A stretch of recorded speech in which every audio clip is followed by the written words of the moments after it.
Pengertian bisnis. Bisnis merupakan suatu kegiatan usaha yang dilakukan oleh individu atau sekelompok dengan menawarkan barang dan jasa untuk mendapatkan keuntungan. Yang kedua, pelaku bisnis. Pelaku bisnis dibagi menjadi dua, yaitu pelaku bisnis pemerintah dan pelaku bisnis swasta. Pelaku bisnis pemerintah dijalankan oleh pemerintah dengan tujuan untuk memudahkan masyarakat seperti layanan lainnya dan infrastruktur. Yang kedua ada pelaku bisnis swasta. Pelaku bisnis swasta dijalankan oleh perseorangan atau swasta umumnya untuk mendapatkan keuntungan bagi pemiliknya. Yang ketiga ada tujuan bisnis. Tujuan bisnis adalah menyediakan produk berupa barang atau jasa untuk memenuhi kebutuhan konsumen serta mendapatkan keuntungan. Yang keempat ada key result area seperti market standing atau penguasaan pasar. Yang kedua ada inovasi, ada physical and financial resource atau penguasaan sumber daya fisik dan keuangan.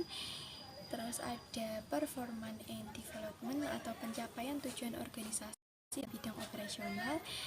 Ada worker performance atau attitude atau tujuan untuk mencapai sikap karyawan terhadap perusahaan. Dan yang terakhir ada public responsibility atau tanggung jawab sosial. Yang kelima ada sistem ekonomi. Sistem ekonomi dibagi menjadi 5, yaitu sistem ekonomi tradisional. Sistem ekonomi tradisional mempertahankan adat, tradisi dan hanya untuk pemenuhan diri sendiri dengan cara mencari dan memakan, setelah itu berevolusi menjadi barter. Yang kedua ada sistem ekonomi liberal atau sistem ekonomi yang memberikan kebebasan kepada masyarakat untuk melakukan kegiatan produksi, distribusi, dan konsumsi. Yang ketiga ada sistem ekonomi komando. Sistem ekonomi ini diatur, dikuasai, dan diawasi oleh pemerintah. Yang kelima ada sistem ekonomi campuran, adalah menghadapi opsi liberal dan komando berdampingan. Yang kelima adalah sistem ekonomi Indonesia. Sistem ini lebih mendekat seperti sistem ekonomi campuran, namun telah dimasuki oleh paham Pancasila atau ekonomi Pancasila. Yang keenam ada unsur penting dalam aktivitas ekonomi. Ada keinginan manusia, sumber daya, tata cara produksi, ada tata cara distribusi, dan etika. Setelah itu, mengapa sih seseorang harus mulai bisnis? Karena dengan bisnis bisa memberikan peluang pekerjaan terhadap orang lain, mendapatkan keuntungan finansial, bisa mengatur jam kerja sendiri, belajar mandiri, dan mengatasi masalah-masalah.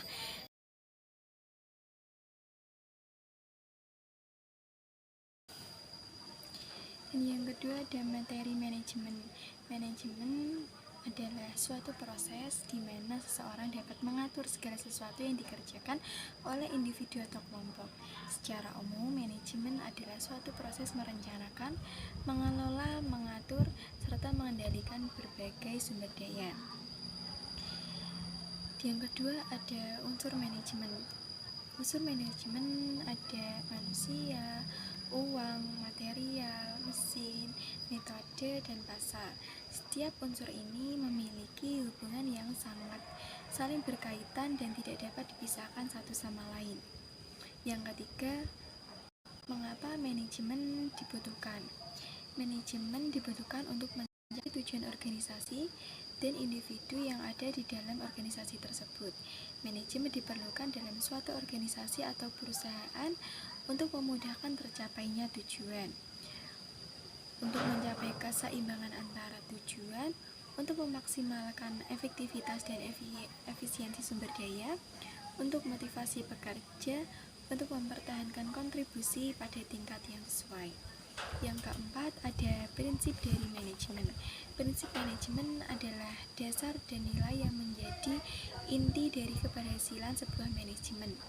Prinsip manajemen secara umum ada pembagian kerja, wewenang dan tanggung jawab, disiplin, kesatuan perintah, kesatuan arah, subordinasi, kepentingan individu, penggajian hierarki, order, keadilan, dan lain sebagainya.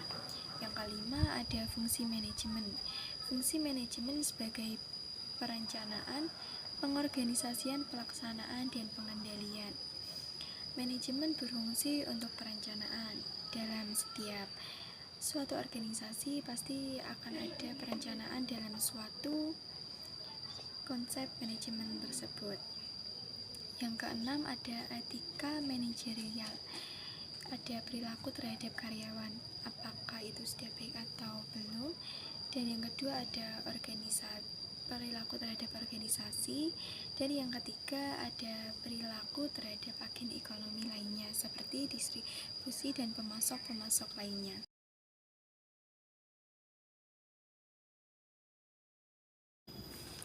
Yang ketiga yaitu materi mengenai kewirausahaan. Yang pertama, pengertian wirausaha. Wirausaha adalah seseorang yang melakukan kegiatan usaha yang ditandai dengan kecerdasan atau bakatnya dalam memperkenalkan produk baru, menentukan cara produksi baru, dan memperoleh keuntungan dari usaha tersebut. Karakteristik wirausaha yaitu berorientasi dalam masa depan, kreatif dan inovatif, berani mengambil resiko, memiliki kemampuan mengelola sumber daya, memiliki kemampuan untuk membaca tren pasar. Untuk menjadi seorang wirausaha, seseorang harus memiliki kemampuan untuk mengidentifikasikan peluang bisnis, mengembangkan ide, dan membawa visi ke dalam kehidupan. Selain itu, juga harus memiliki kemampuan untuk mengelola sumber daya secara efektif dan efisien, serta berani mengambil resiko. Tujuan dari mendirikan wirausaha adalah untuk memperoleh keuntungan, mencapai potensi secara penuh, dan membantu membangun kesejahteraan masyarakat. Yang kedua mengenai wiraswasta. Pengertian wiraswasta adalah jenis pekerjaan atau orang yang melakukan pekerjaan secara mandiri dan tidak ditentukan oleh atasannya. Wiraswasta juga dapat diartikan sebagai orang yang terampil dalam mencapai nilai dan suatu produk atau dapat memberikan kepuasan kepada pelanggan. Ciri orang wiraswasta adalah memiliki passion atau minat yang kuat terhadap bidang yang digelutinya, percaya diri dan bersifat positif dalam mengambil keputusan, berani mengambil risiko dan tidak takut gagal, disiplin, mudah beradaptasi pada lingkungan sekitarnya. Wiraswasta itu bersifat fleksibel dalam segi waktu dan aturan kerja. Lantas, apa sih perbedaan dari wirausaha dan wiraswasta? Perbedaannya itu terdapat kepada segi fokus atau segi waktu ya. Kalau wirausaha itu fokus sepenuhnya kepada bisnisnya. Jika wiraswasta bersifat lebih fleksibel dalam segi waktu dan aturan kerja. Yang kedua, wirausaha menciptakan bisnisnya sendiri sehingga tidak bergantung kepada siapapun. Sedangkan wiraswasta biasanya memiliki fokus terhadap berbagai pekerjaan bersifat sementara dan memiliki batas waktu. Dari struktur organisasi. Struktur organisasi sangat diperlukan, terutama bagi mereka yang percaya bahwa bagian organisasi diperlukan guna menjamin manajemen yang efektif. Struktur organisasi dihasilkan dari keputusan manajerial mengenai 4 atribut penting dari seluruh organisasi, yaitu pembagian kerja, dasar departementasi, ukuran departemen, dan pendelegasian wewenang. Dalam proses pengorganisasian, manajer mengalokasikan keseluruhan sumber daya organisasi sesuai dengan rencana yang dibuat berdasarkan suatu kerangka kerja organisasi tertentu. Fungsi dari struktur organisasi adalah memberikan informasi kepada seluruh masyarakat yang menjadi anggota untuk mengetahui kegiatan atau pekerjaan yang harus ia kerjakan, berkonsultasi atau bertanggung jawab kepada siapa, sehingga proses kerjasama menuju pencapaian tujuan organisasi dapat terwujud sesuai dengan perencanaan yang telah ditetapkan sebelumnya. Kejelasan gambaran struktur organisasi akan memberikan kemudahan bagi pimpinan untuk mendistribusikan jabatan kepada seseorang yang tepat. Dalam kenapa sih harus ada struktur organisasi? Karena Hal tersebut akan membentuk kejelasan tanggung jawab, kejelasan kedudukan, kejelasan uraian tugas, dan kejelasan untuk bentuk organisasi, untuk bentuk struktur organisasi sendiri itu ada organisasi bentuk garis. Ini adalah penanggapan dari bawahan secara langsung ditujukan kepada atasan yang memberi perintah. Yang kedua ada bentuk struktur organisasi. Bentuk struktur organisasi fungsional, adanya pimpinan yang tidak mempunyai bawahan yang jelas dan setiap atasan mempunyai wewenang memberi perintah kepada setiap bawahan sepanjang ada hubungannya dengan fungsi atasan tersebut. Yang ketiga ada bentuk struktur organisasi garis dan staff. Ini merupakan struktur organisasi gabungan yang dikembangkan oleh Harrington Emerson. Staff merupakan seorang ahli dalam bidang tertentu yang bertugas memberi nasihat dan saran kepada pimpinan dalam organisasi tersebut. Dan yang ketiga ada bentuk struktur organisasi fungsional dan staff. Ini merupakan gabungan dari bermacam-macam struktur organisasi dengan memakai sistem gabungan. Ini dimungkinkan untuk memilih yang menguntungkan. Pada bagian struktur organisasi, garis lurus itu menandakan garis komando. Garis ini biasanya menggabungkan satu jabatan yang posisinya lebih tinggi dengan jabatan yang lebih rendah. Garis ini menandakan bahwa jabatan yang lebih rendah wajib menaati perintah atau instruksi dari jabatan yang lebih tinggi. Sementara itu, garis putus-putus menandakan hubungan koordinasi antar bagian. Garis ini dapat digambarkan baik secara vertikal maupun horizontal. Garis ini menandakan bahwa jabatan yang saling berhubungan harus saling berkoordinasi untuk melakukan tugasnya. Meski begitu, pihak yang diberikan syarat tidak terikat kewajiban melakukan hal tersebut. Pengertian dari direksi merupakan orang yang bertanggung jawab dan memiliki wewenang dalam mengurus perseraian terbatas. Yang kedua ada pengertian CEO. CEO merupakan orang yang bertanggung jawab dan memiliki wewenang dalam perusahaannya. CEO dan direktur merupakan dua posisi yang diberikan kepada individu dengan peran saling senior memahami segala hal tentang perusahaan dan berkuasa atau kekuasaan tinggi dalam struktur organisasi perusahaan. Direktur adalah seorang yang memimpin atau mengawasi bidang tertentu dari sebuah perusahaan. Dan manajer adalah jabatan yang bertanggung jawab untuk mengintegrasikan macam-macam variabel dan karakteristik dari pegawainya dalam mencapai tujuan perusahaan. Divisi dan departemen. Bagian ini dipimpin oleh kepala divisi atau disebut juga kepala departemen yang memilih tugas untuk memimpin bidang tugas dari departemennya.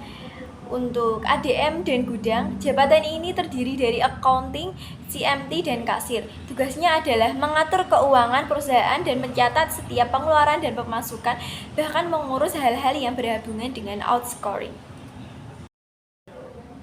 Bagaimana sih agar struktur organisasi itu menjadi lebih mantap ya? Yang pertama itu rancang struktur organisasi sesuai dengan visi dan misi. Ada rancang struktur organisasi setelah merumuskan bisnis. Ada pertimbangan bakat serta talenta pekerja. Ada pertimbangan usia pekerja. Ada posisi atau jabatan yang tidak sesuai dengan kompetensi karyawan. Dan yang terakhir ada perlakuan self-assessment atau menilai diri sendiri.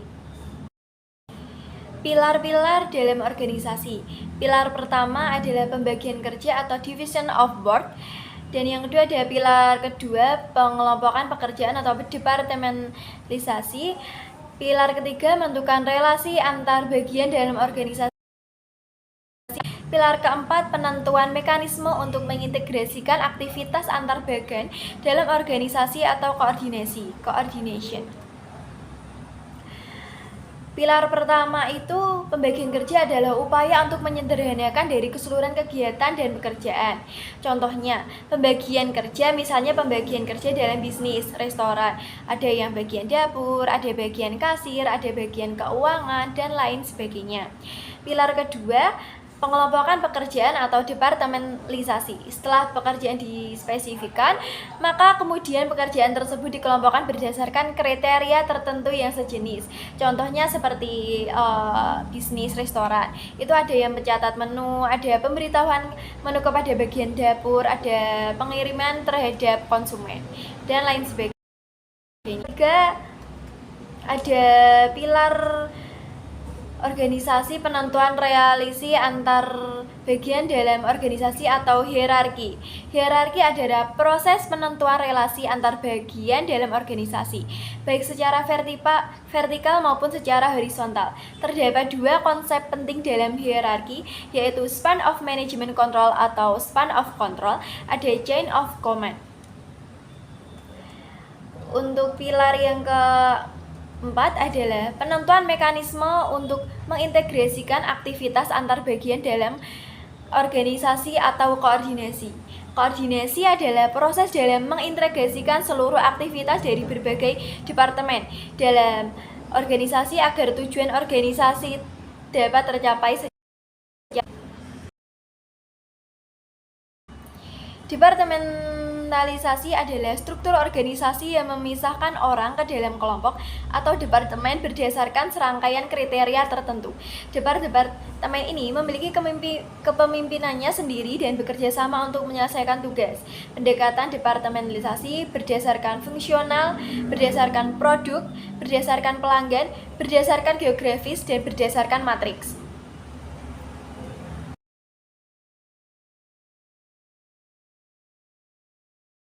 Kelima, ada materi mengenai jenis pasar. Pasar dapat diartikan sebagai tempat bertemunya para penjual dan pembeli untuk melakukan transaksi. Pemasaran sebagai aktivitas manusia bertujuan untuk memenuhi keinginan dan kebutuhan melalui proses pertukaran. Jenis-jenis pasar, ada jenis pasar dari aspek bentuk kegiatan, ada pasar nyata dan pasar abstrak. Pasar nyata contohnya seperti pasar swalayan dan pasar tradisional. Pasar abstrak contohnya seperti online, pasar modal, pasar valuta asing, dan pasar saham. Yang kedua ada jenis pasar aspek jenis barang. Yang pertama ada pasar konsumsi, pasar yang memperjualbelikan berbagai jenis barang konsumsi guna memenuhi kebutuhan sehari-hari. Yang kedua ada pasar produksi, memperjualbelikan faktor produksi seperti tenaga kerja, mesin, tanah, dan tenaga ahli. Yang ketiga ada jenis pasar aspek waktu, ada pasar harian, berbagai jenis barang konsumsi. Yang kedua ada pasar mingguan, dijumpai pada daerah desa biasanya, contohnya seperti pasar pon. Yang ketiga ada pasar bulanan, umumnya ini dibuka di daerah tertentu. Yang keempat ada pasar tahunan, contohnya seperti pekan raya atau pameran.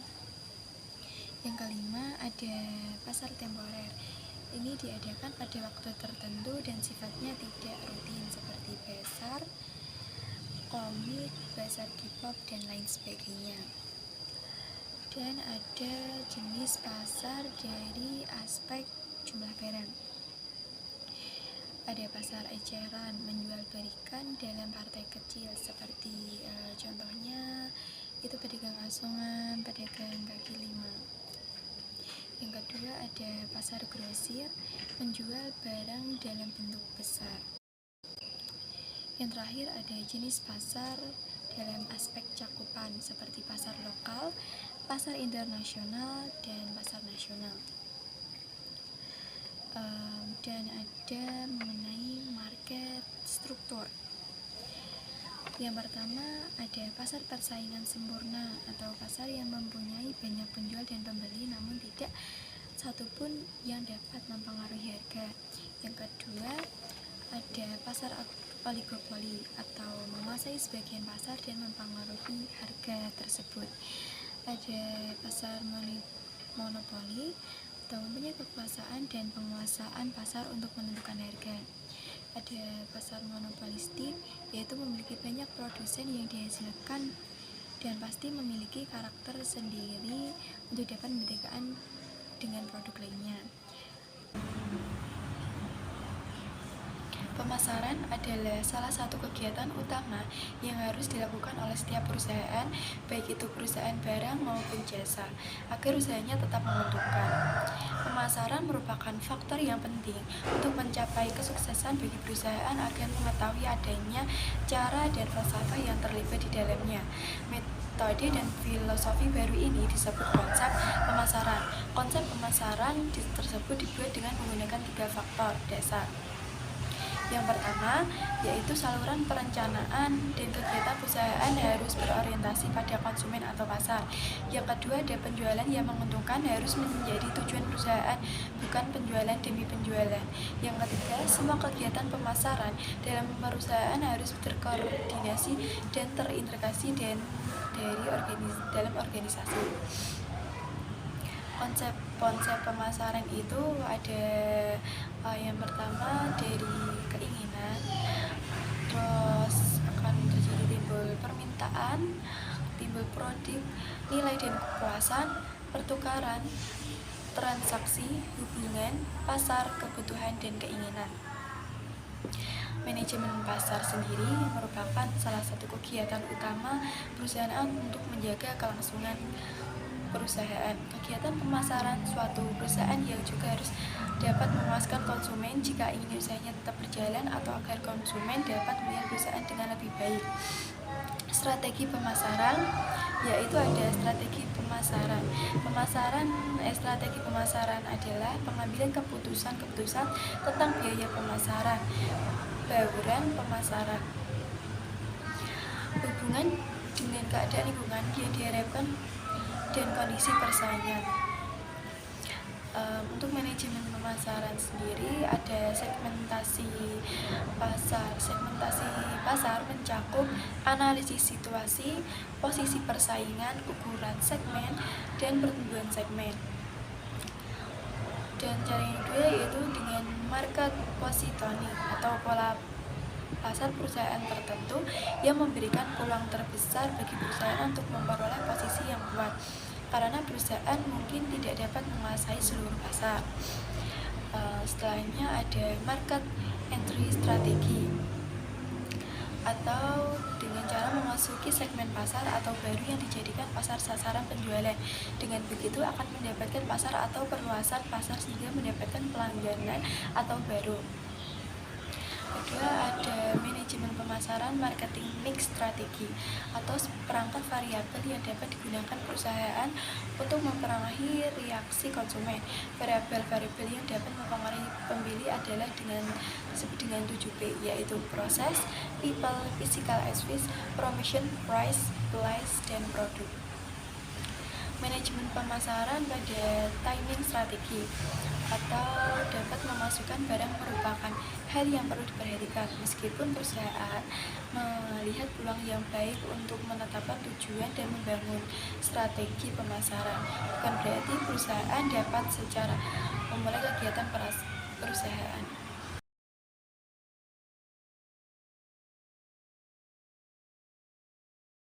Yang keenam, ada materi mengenai perilaku karyawan. Yang pertama-tama, pengertian tentang individu dan kelompok. Individu adalah satu entitas yang berdiri sendiri, unik dan tak terpisah dari entitas lainnya. Dalam konteks manusia, individu merujuk kepada satu orang atau satu pribadi yang memiliki identitas, karakteristik, dan eksistensinya sendiri. Untuk pengertian kelompok adalah kumpulan orang atau entitas yang bersatu untuk bergabung bersama mencapai tujuan atau kepentingan tertentu. Kelompok merupakan kumpulan dari unit manusia yang terdiri dari 2 orang atau lebih. Dalam dunia kerja, 2 unit ini akan termasuk sebagai karyawan sendiri atau dengan gabungan. Yang kedua, ada perilaku karyawan. Perilaku karyawan adalah suatu bentuk tindakan yang dilakukan oleh anggota organisasi yang dapat secara langsung maupun tidak langsung memengaruhi efektivitas kerja suatu organisasi. Organisasi tersusun dari banyak individu dengan banyak motif dan tujuannya. Apabila terjadi kesalahan dalam pengolahannya, maka menimbulkan berbagai macam permasalahan. Di antara permasalahan tersebut timbul dari aspek sumber daya manusia. Organisasi sangat membutuhkan karyawan yang mempunyai motivasi yang tinggi dalam bekerja, karena seseorang yang mempunyai motivasi yang tinggi dalam bekerja akan memperoleh hasil kerja yang baik, optimal, sehingga suatu pekerjaan yang akan terselesaikan dengan baik. Oleh karena itu, menjaga karyawan tetap dilibatkan dan diberdayakan adalah kunci bagi keberhasilan perusahaan. Ketika karyawan berhenti, seluruh pihak maka akan rugi. Faktor pembentuk perilaku karyawan. Faktor-faktor yang membentuk perilaku karyawan seperti faktor genetik, faktor lingkungan, faktor pendidikan, faktor pengalaman. Indikator pembentukan perilaku karyawan. Ada social relationship atau kehidupan sosial bagaimana, ada vocation skill, ada work motivation, ada initiative confidence, ada work quality, ada work habit, ada personal profesional. Pengertian dari kemampuan kerja adalah kapasitas individu untuk melaksanakan berbagai tugas dalam pekerjaan tertentu. Di mana kemampuan individu pada hakikatnya tersusun dari dua faktor, yaitu kemampuan intelektual dan kemampuan fisik. Untuk kemampuan intelektual itu adalah kemampuan yang diperlukan untuk menjalankan kegiatan mental, misalnya berpikir, menganalisis, dan memahami. Untuk faktor kemampuan kerja itu ada pendidikan, pelatihan, dan pengalaman. Kinerja karyawan. Suatu organisasi, baik itu pemerintah maupun swasta, pasti akan membutuhkan kinerja karyawan yang baik untuk memenuhi tujuan yang akan dicapainya. Kinerja karyawan adalah hasil kerja suatu kualitas dan kuantitas yang dilakukan oleh seorang pegawai dalam melaksanakan tugasnya sesuai dengan apa yang menjadi tanggung jawab dan diberikan kepadanya. Faktor kinerja. Faktor kinerja ada quality of work, ada quantity of work, ada job knowledge, ada teamwork, ada creativity, ada inovasi, dan ada initiative. Indikator kinerja. Untuk dapat melihat kinerja seorang karyawan perlu dilakukan secara objektif dan akurat. Ada kualitas atau mutu kinerja karyawan, ada kuantitas atau banyaknya tidak hasil dari kerja karyawan tersebut, ada tanggung jawab, pelaksanaan, disiplin, serta kerjasama yang baik.